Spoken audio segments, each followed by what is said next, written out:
Hola, oyentes de Radio Sefarat. Volvemos a contar con Irving Gattel desde México para hablar de la situación en Medio Oriente. ¿Qué tal, Irving? Jorge, un gusto estar otra vez aquí contigo en tu programa y un gusto otra vez compartir con el público de Radio Sefarad.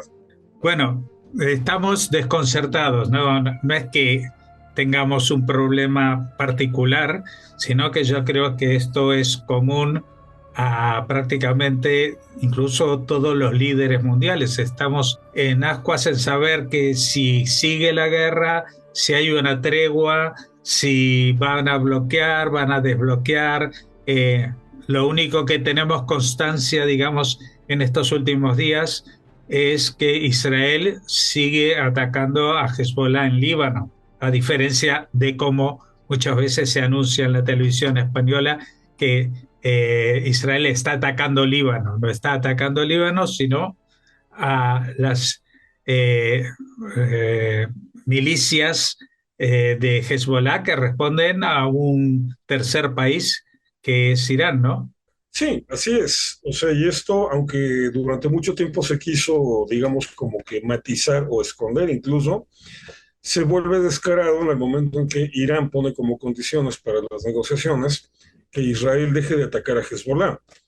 Y que uno diría, bueno, si Hezbollah e Irán en última instancia son cosas diferentes, ¿por qué Irán tendría que incluir eso como condición para seguir adelante con una negociación que de todas maneras fracasó? Así es, como bien decías, estamos en una situación ambigua y técnicamente todavía se está en una situación de guerra, pero por el momento los combates se han detenido y pareciera que por lo menos Estados Unidos e Israel sí consideran, digamos, no necesariamente el principal objetivo, pero sí consideran que la extensión de este alto al fuego es algo bueno o por lo menos útil, porque sería la posibilidad de dejar que el régimen iraní colapse por sí mismo. Ahora bien, el problema es Irán. El problema es qué es lo que quiere hacer Irán. O sea, ayer todavía, mira, antier, cuando todavía se estaba cocinando esto de la negociación, varios comentábamos que lo más probable es que las hostilidades reiniciaran. Ayer, por los términos en los que se rompe la negociación, estábamos comentando que se había incrementado la posibilidad de que el alto al fuego se mantuviera Israel y Estados Unidos esperaran el colapso natural del régimen iraní, que ahorita ya el golpe parece definitivo, ya lo habíamos comentado en otras ocasiones, parece que los daños que se ha sufrido el régimen en Irán ya son irreversibles. Entonces, nada más había que esperar. Pero bueno, hoy las noticias que empiezan a circular es que probablemente Irán ya se está preparando para un ataque porque esta decisión de Estados Unidos de imponer su propio bloqueo en el estrecho de Hormuz es un golpe mortal para el régimen iraní porque destruye su última fuente de ingresos. Entonces, otra vez suenan los tambores de guerra y pareciera que se van a reiniciar las hostilidades, ¿no?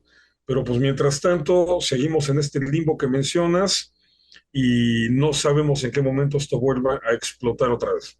Bueno, este tema de entender lo que está pasando está afectando no solamente a, como citábamos antes, a los periodistas que no tengan demasiado conocimiento del medio, de Medio Oriente, sino también a los jefes de gobierno de prácticamente todo el mundo, ¿no? Tú cómo ves esto es, hay quien dice que es un estamos a las puertas de un cambio en el equilibrio de poder, en el tema de, por ejemplo, esto sería también un golpe para China y para Rusia.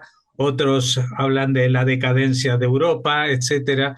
¿Cómo crees que podría ser la situación general, la geopolítica, de aquí a unos meses? No, efectivamente, se viene un cambio profundo. O sea, no estamos ya nada más hablando de cambios en las relaciones de poder, estamos hablando del colapso total del orden global surgido de la Segunda Guerra Mundial, sobre todo por la situación de Europa. Ese es probablemente el tema que más llama la atención. un debilitamiento que ha provocado que Europa se vuelva un actor irrelevante en este nivel de conflictos, algo que durante el siglo XX simple y sencillamente habría sido impensable, ¿no? Ahora estamos viendo, ya no estamos viendo esa posibilidad, sino esa realidad. En medio de todo este conflicto, la participación europea ha sido timorata, ha sido mustia, ha sido patética, o sea, porque estamos hablando de un continente entero que incluso busca hacerse a un lado del conflicto. Claro, quiere los beneficios, porque obviamente el que Irán no pueda imponer su control sobre el estrecho de Hormuz, o que Irán no pueda tener una bomba atómica, o que Irán no pueda seguir desarrollando su plan, su proyecto balístico, es algo que beneficia a Europa. Europa quiere los beneficios, pero no quiere involucrarse, no quiere cargar el costo.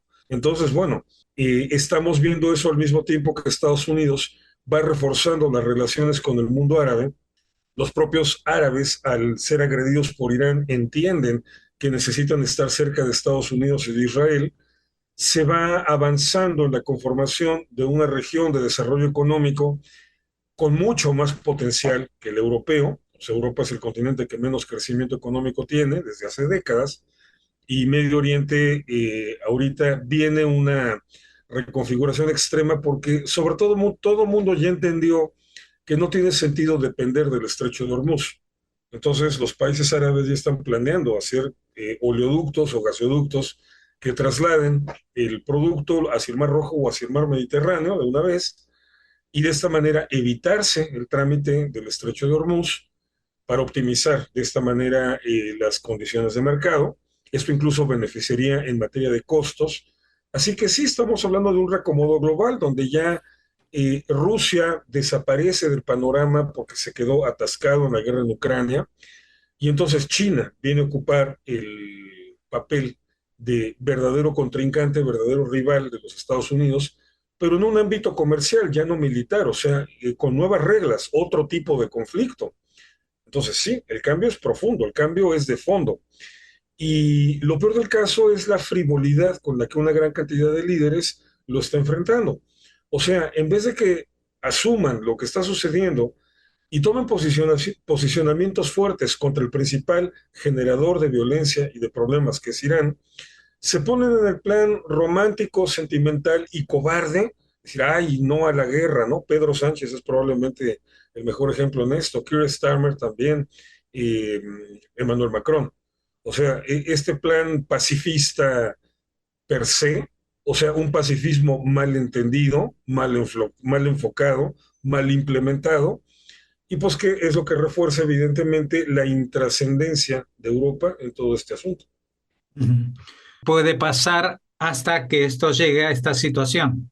Es decir, en Eh, estas próximas semanas tiene que haber, porque hemos visto que incluso superando los análisis y los comentarios de muchos, el régimen iraní, a pesar de lo golpeado que está, sigue teniendo unos arsenales muy potentes. No, claro, Irán sigue siendo peligroso. Mira, Irán no puede ganar la guerra, pero puede causar mucho daño. Eso es un hecho. Y obviamente, pues Estados Unidos e Israel van a actuar o se están preparando para actuar en función de ello. Pero te digo, ahí es en donde resulta entre chocante o interesante, también si lo quieres ver desde la perspectiva de lo que es el análisis geopolítico o el análisis histórico, es interesante ver esta postura europea pues, abyecta, porque no hay otra manera de definirla, porque es una Europa que se ha doblado ante Irán por miedo. Al final de cuentas, es miedo a perder el voto de las poblaciones musulmanes, es un miedo muy latente, sobre todo en la izquierda, que no quiere perder el poder, no quiere soltar el poder, desde la visión de que ellos son los elegidos por la historia para traer justicia y toda esta falsa superioridad moral sobre la cual se ha construido la izquierda, por un lado, y por otra, que muchos de ellos traen a cuestas fuertes escándalos de corrupción, como Pedro Sánchez. Pedro Sánchez no puede darse el lujo de perder el poder, significaría la cárcel para él, o sea, por todo lo que está arrastrando en materia de corrupción, de juicios, o sea, todo lo que involucra a su gente más cercana, tanto de colaboradores como familiares. Entonces, son demasiados incentivos para no querer perder el poder y por lo tanto para intentar coquetear, mantener ese vínculo con el voto de las comunidades islámicas y además el pánico que le tienen a que venga un estallido social porque los grupos islámicos más radicales empiecen a causar disturbios o incluso llegan al extremo de cometer atentados. Entonces están utilizando la estrategia de Chamberlain antes de la Segunda Guerra Mundial, o sea, ponerse en el plan de vamos a concederle a Irán las cosas para que ya se calme. Esa fue la política de Barack Obama en 2015 cuando se hizo el tratado nuclear original. Y pues no, como Churchill dijo, ¿no? Si las opciones son ir a la guerra o sufrir una humillación, la deshonra, y decides no ir a la guerra, vas a sufrir la humillación y luego vas a tener que ir a la guerra, que fue lo que pasó en la Segunda Guerra Mundial y es lo que está pasando ahorita, ¿no? Entonces, lamentablemente, pues la expectativa es esa. O sea, este tipo de problemas no se solucionan haciéndote de la vista gorda, se solucionan enfrentándolos. Europa no los quiere enfrentar. Ujú. Ahora hay una cuestión que tiene que ver con las presiones internas de cada uno de los líderes en sus propios países. Por ejemplo, Trump tiene hacia finales de año una elección para cambiar la mitad del Senado y evidentemente el hecho de que en estos momentos su popularidad haya bajado quizás le lleve a ser más flexible que en otra situación. Sí, pero todavía tiene tiempo. Trump todavía tiene tiempo y todavía tiene otra carta que va a ser la de Cuba. Y Cuba obviamente no va a poder poner la misma resistencia que Irán. Entonces, aquí Trump tiene todavía un margen de maniobra amplio porque la impopularidad es él. O sea, él es el que está cargando el costo político de lo que se está haciendo. Pero él no va a estar en la boleta. Entonces, aquí también juega, y juega de una manera muy importante, la impopularidad que tiene el Partido Demócrata, que no creas que pasa por su mejor momento. O sea, de hecho, personalidades tan radicales, tan cuestionables y tan conflictivas como Bernie Sanders en lo ideológico, pero por ejemplo también como Ilhan Omar en lo técnico, o sea, por los escándalos de corrupción que carga también y que son terribles, o sea, todo esto del fraude con los inmigrantes en Minnesota es una cuestión de escándalo. En California hay una situación similar y el gobierno de Trump lo va a explotar un poquito más adelante, o sea, conforme más estemos cerca de la elección, esos escándalos van a llegar a su máximo posible. Zohran Mamdani y su fracaso rotundo en Nueva York, o sea que no tiene ni medio año gobernando el pobre y no da una, no le atina a nada. O sea, son temas que también tienen a los demócratas contra las cuerdas. Entonces, Trump tiene cierto margen de maniobra, tiene tiempo todavía. Entonces, obviamente puede darse ahí el lujo. Aparte, ahorita Estados Unidos, por ejemplo, con esta decisión que toma Trump de imponer su propio bloqueo al estrecho de Hormuz, todo el tráfico comercial de petróleo se empieza a mover hacia otros mercados. Y ahorita Estados Unidos está forrándose de billetes por la cantidad de barcos que están llegando a comprar petróleo a Texas y a Luisiana. O sea, pero verdaderamente es impresionante la cantidad de barriles de petróleo que está vendiendo Estados Unidos extras y justo cuando el petróleo está más caro, arriba de los $100 el barril. Entonces, Estados Unidos está entrándole muchísimo dinero. Hay varios aspectos críticos que enfrentar. El incremento en los precios de los combustibles, por supuesto, aunque todo el mundo sabe que esto es temporal, pero a cambio de eso, Estados Unidos está recibiendo muchísimo dinero, muchísimo. O sea, son cantidades escandalosas. Entonces, Trump tiene margen de maniobra. Ahí dependerá ya de su habilidad para resolver este asunto, ¿no? Pero bueno, al final de cuentas, así es la política. Es un juego de múltiples dimensiones y por lo menos Trump y su equipo de trabajo han manifestado que sí lo entienden y que están evidentemente todas las jugadas que hacen las hacen pensando en términos de estas múltiples dimensiones. Europa no. O sea, Europa simple y sencillamente ve todo esto de una manera unidimensional nada más es la guerra o la paz, y la guerra es mala y la paz es buena, y se ponen en ese plan de como si esto fuera historia de conejitos y de una manera infantil incluso, que en algunos casos esconde casos de corrupción, situaciones de corrupción, pero se aíslan de la realidad tal cual y por eso están fracasando. Ujú. Y en el caso de Israel, en el caso de Netanyahu, ¿tú crees que, bueno, esta situación de momento no permite que haya cuestionamientos políticos profundos, ¿no? Que ha salido el líder Lapid a criticar también en esta situación al primer ministro. Se han suspendido las declaraciones que tenía que hacer por los casos de corrupción, pero ¿tú crees que Netanyahu va a salvar los muebles, como se dice aquí en España? Es decir, que puede llegar a eximirse y salir eh, no solamente libre de las acusaciones, sino también con un nuevo gobierno en las próximas elecciones, con él al frente. Sí, es altamente probable. Mira, de las acusaciones, por supuesto que va a salir libre. O sea, si después de todo este tiempo las acusaciones no llegaron a ningún lado, digo, porque no es que el proceso se haya suspendido desde hace 2 años y medio que comenzó la guerra. O sea, apenas es en el último tramo que esto, digamos, está oficialmente suspendido. El proceso siguió. Y de todas maneras, si durante todo este tiempo no se le ha podido demostrar nada, es que no se le va a poder demostrar nada. O sea, cada vez es más evidente, cada vez es más descarado que el proceso judicial en contra de Netanyahu fue un asunto meramente político para intentar derrotarlo en los tribunales cuando nunca pudieron derrotarlo en las urnas. Y ahorita, dentro de todo, el político más popular y el político más apoyado sigue siendo él. El problema no es tanto la votación, el problema, sabiendo cómo funciona el sistema electoral israelí, el problema va a ser más bien la integración de una coalición de gobierno.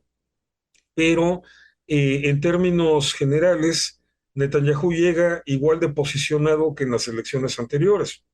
Entonces, todavía tiene muchas posibilidades de realmente ser quien integre la coalición de gobierno al final de cuentas. Podrías decir, bueno, ¿qué tal que de pronto los partidos políticos van a intentar otra alternativa? Aunque no necesariamente se basen en el partido o en la figura política que más apoyo haya tenido de la población. Sí, está bien, ya se intentó con Naftali Bennett y con Yair Lapid y no funcionó. O sea, ya se intentó, ya se vio que cuando creas un Frankenstein político, o sea, un hecho de retazos, para poder armar una coalición y no darle la opción a Netanyahu, no funciona. Entonces, también la sociedad israelí ya lo sabe, así que todavía Netanyahu se mantiene en un nivel de flotación positivo que sí le da opciones. Ojo, no estoy diciendo que él va a ganar, pero opciones tiene, sí las tiene, porque al final de cuentas los objetivos de la guerra se lograron. Hamas está degradado, Hezbollah está en absoluto colapso, Irán está a punto de ser aniquilado el régimen. Para cuando vengan las elecciones israelíes esto va a estar todavía más claramente resuelto. Y aparte se rescató con vida a todos los rehenes que quedaban, todos los rehenes vivos. Entonces, digamos que por ese lado no tienen por dónde atacarlo, ¿no? Claro, hay un desgaste de la figura de Netanyahu, obviamente después de 16 años en el cargo, esto es natural, así que las opciones están abiertas, pero descartado no está. Bueno, que comentabas ahora me recuerda un poquito a lo que pasa estos días con las elecciones en Hungría. Víctor Orbán, que ha estado ahí al frente del país durante casi 20 años y parecía que era imbatible, pues, pues ha perdido las elecciones. Aunque el que lo ha derrotado no ha sido alguien completamente en las antípodas, es decir, No, eh, de hecho, para nada. claro, entonces quizás el cambio dentro de la política israelí sea que no fuera Netanyahu, pero sí alguien que lleve una política muy similar a la de Netanyahu. No, claro, porque mira, a ver, en el caso de Hungría, Se está replicando en Perú también. Hubo elecciones primarias ayer. Ganan dos candidatos de derecha, son los que quedan arriba en las preferencias, son los que van a ir por la segunda vuelta. O sea, en Perú la elección va a ser entre qué tipo de derecha quieres. En Hungría lo que sucedió fue que simple y sencillamente la gente se hartó de la corrupción de Víctor Orbán y optaron por otra alternativa diferente a él, pero surgida del mismo partido que él, y en algunos aspectos incluso se dice que más duro que Orbán, en la cuestión antiinmigrante, en la cuestión antieuropea, en la cuestión incluso pro-israelí. Magyar tiene, obviamente, o sea, las ventajas que se le veían a Orbán, pero por lo menos hasta este punto, sin las desventajas que tenía Orbán, ¿no? Entonces, de pronto, la izquierda se está desdibujando por completo en muchos lugares del mundo y las contiendas electorales empiezan a ser en función de qué tipo de derecha quieres o de qué líder de derecha quieres. Ahora, esto no es nuevo para Israel. O sea, en realidad, desde esta crisis que empieza aquí en 2021 y que va a generar 2 años, cuatro elecciones en 2 años, en realidad nunca fue un conflicto ya de izquierda contra derecha. Al contrario, elección con elección íbamos viendo el desgaste del Partido Laborista, de Abodá y de Meretz, que terminan por tener que fusionarse porque de otra manera, bueno, Meretz en un punto ni siquiera consigue escaños en la Knesset. Entonces, lo que estamos viendo es una derecha contra otra derecha, o sea, una situación en donde la sociedad israelí está teniendo que elegir entre ser gobernados por una derecha con Netanyahu o por una derecha sin él. Y la opción en ese momento es Benny Gantz. Pero Benny Gantz se desgastó muy rápido. 2 elecciones le bastaron para desgastarse, se viene abajo. Y al final de cuentas, la figura que surge, porque aquí en Israel no hay ningún misterio, la figura que surge como alternativa a Netanyahu, que es una figura muy similar en sus ideas políticas, incluso, al igual que Magyar en el caso, en relación con Orbán, una figura más dura en algunas posturas es Naftali Bennett, que no tenía la alternativa de ganar, por eso hace esta alianza bizarra con Yair Lapid, que no funciona, pero todo el mundo sabe que lo más probable es que cuando Netanyahu salga del cargo de primer ministro, el que venga a ocuparlo muy probablemente sea Naftali Bennett. A Víctor Lieberman no tiene con qué llenar esos zapatos, no tiene manera de conseguir ese apoyo electoral, ni siquiera ni en las urnas ni para integrar una coalición. Entonces, Bennett es el que se perfila para hacer este sustituto, pero no es una situación nueva, como sí lo fue con Orbán, como sí lo está haciendo ahorita en Perú. Es una situación que ya se experimentó, así que Netanyahu todavía tiene posibilidades de ganar. Ahora, yo ya no veo que esto se extendiera a un cuadrienio más, o sea, puede ganar ahorita, pero dentro de 4 años Netanyahu ya va a estar por encima de los 80 años, yo creo que ya más bien pensando en el retiro, y debería hacerlo, y por el momento creo que todavía puede ganar, pero probablemente sería ya la última vez que realmente tuviera posibilidades de hacerlo.